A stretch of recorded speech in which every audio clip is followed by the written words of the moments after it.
Hey gang, welcome to Jenkins Locks. This is Don. Today I'm going to be doing a review of a tubular key cutter that I got off Banggood. I was able to get this from the U.S. warehouse for about 45 bucks, so I got it in under a week. The price on this really seems to fluctuate. This is for the 7.8 millimeter, the standard, most popular key in the U.S. right now, as popular as these things are. It tends to fluctuate between like 40 bucks and 70 bucks. Still, it beats 300-400 bucks for a name brand one. Now, one thing I want to point out is it's marked out. So on Banggood, this is just a nondescript key cutter, but I got a nice little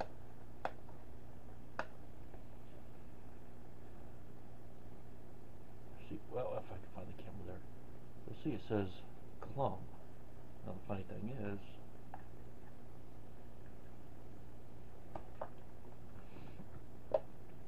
if you look at it, the name Clum has been scratched out, not so gently here. The white dots are paint markers I put in for reference for myself. So this is a Clum, as you can see, 7.8 millimeter. So I don't know, maybe they're going out the back door of the factory and whoever's selling them just scratched them off. Yeah, that's just a theory. Okay, so what we have here is a couple pieces. I'd be interested in if any of you guys know, may have one of these, where I can get another one of these. I don't cut a huge amount of these, so I expect this to last quite a while, but it would be nice to know down the road if I can get one or not. So you get 3 pieces. This is your actual cutting wheel. Here's your body, and this is where you're gonna dial your bite depth or bit depth. And then you have this mechanism which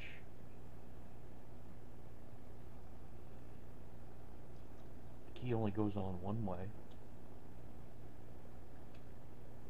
A little bit tight. So you gotta line this up. I try to put number 1 where the notch is. And then you just kind of wiggle it until you get a good. Now, the reason I put marks here is so that I know what spot on the key I'm cutting. Okay, so we will cut a key here in a second. One of the things I had to do, this wasn't right out of the box ready to go. If you can see, there are Allen screws in different spots. So what I had to do, I basically had to calibrate this thing. So I put a good known key in. Here's your depth finder. And I found a nice big cut. Okay, let's go with this one.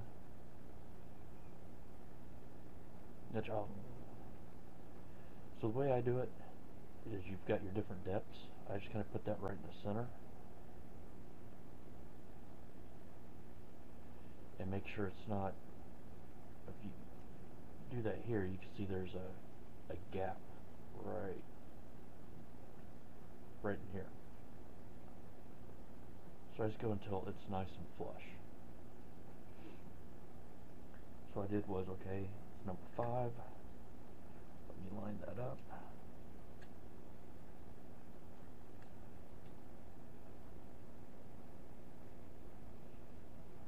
Make sure number lines up. This is flush. And then on this, I actually undid this and took the whole thing out, and I just slid it up in here.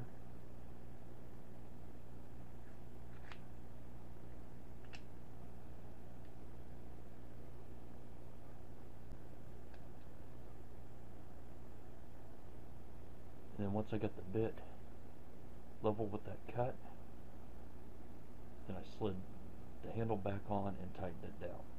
And that seemed to work out pretty good.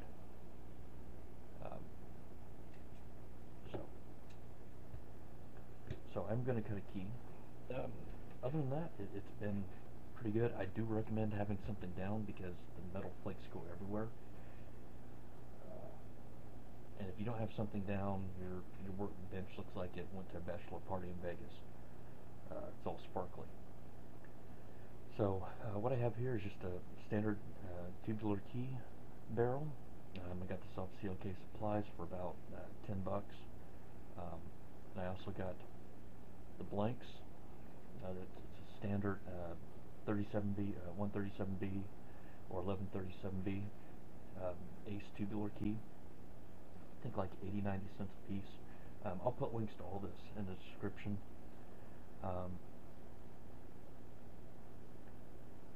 So let me measure this out real quick. Now the way I measure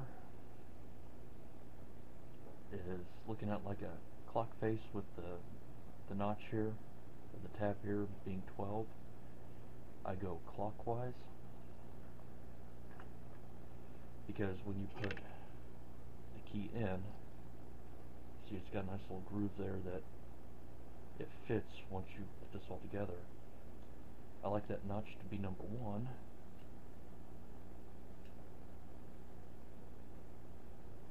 So then when I'm cutting, I just keep 1, 2, 3, 1, 2, 3, so on. So let me decode this real quick.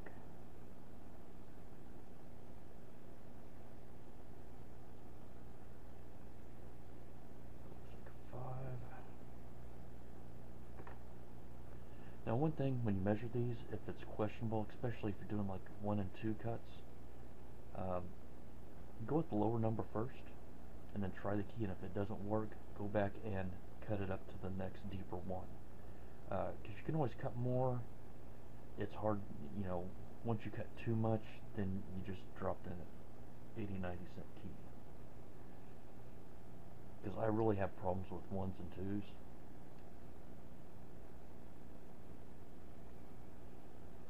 See, that's close. That could be a 1 that could be a 1 that could be a 2. I see a slight gap there.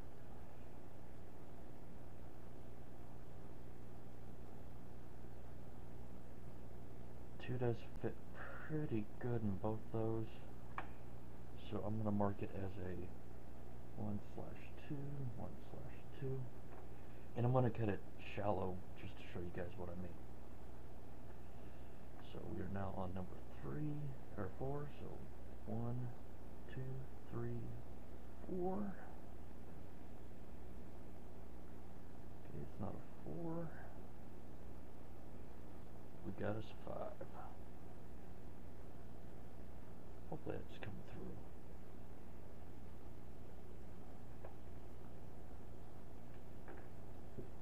So I'm horrible at this, so I would start back at 1, 1, 2, 3, 4, 5. It might be a 3. It is not a 3.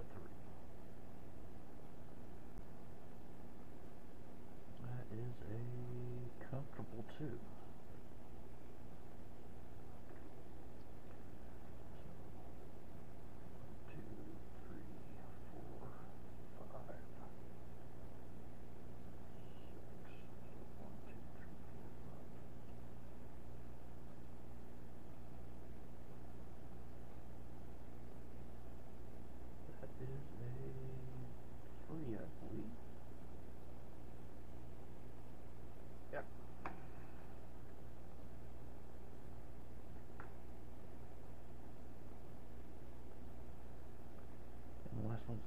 Another one of these shallow ones.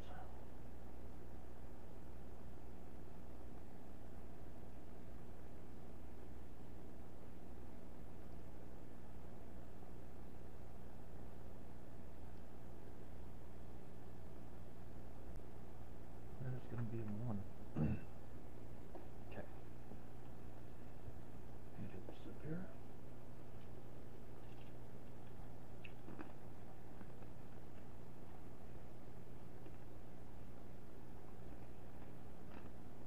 I've had comments on these videos that I seem to take a lot of drinks.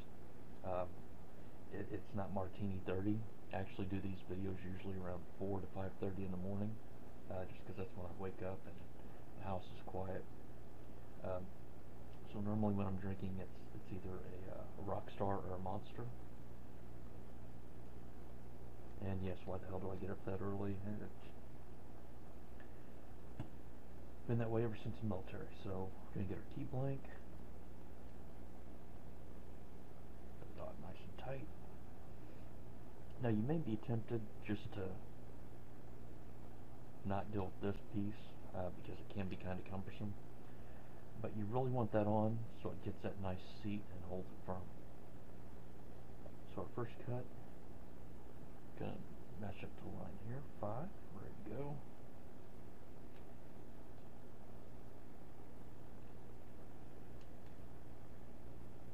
I'm gonna get 1 to that notch.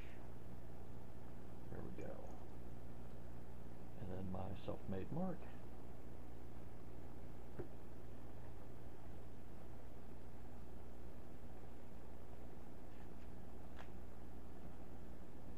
So, and all you're going to do is, get a good grip, keep good pressure here, and just start turning. And you'll really see.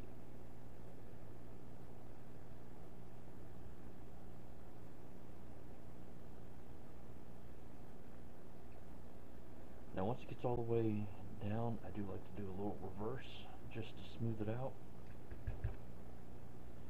And I don't know if that shows up here or not, but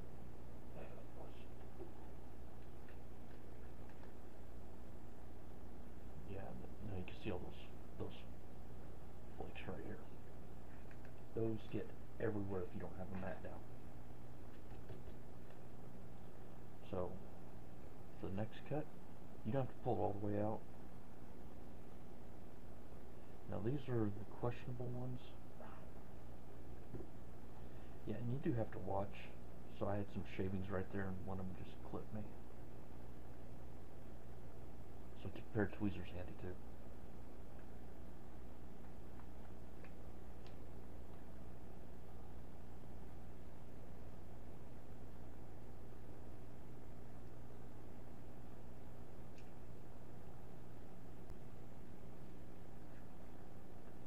So just move on to the next one.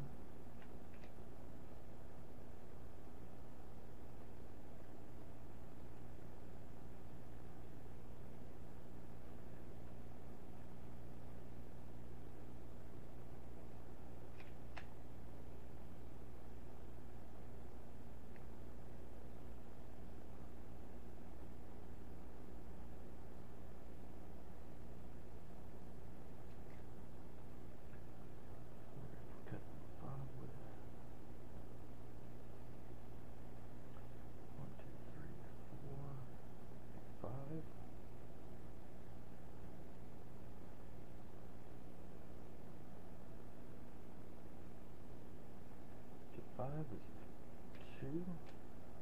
Yeah, I felt like pretty confident too.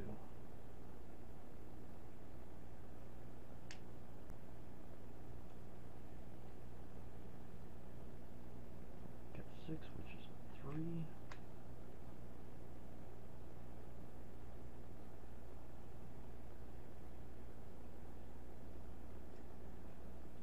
And got 7, which is a 1.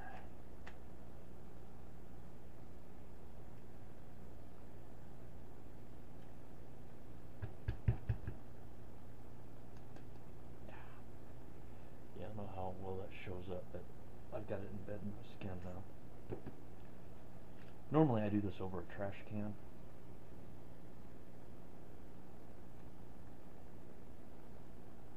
Alright, let's see how we did. Oh, look at that. So now see on those ones that I was questionable, if I had cut a 2, this wouldn't have worked. But just that easy. So,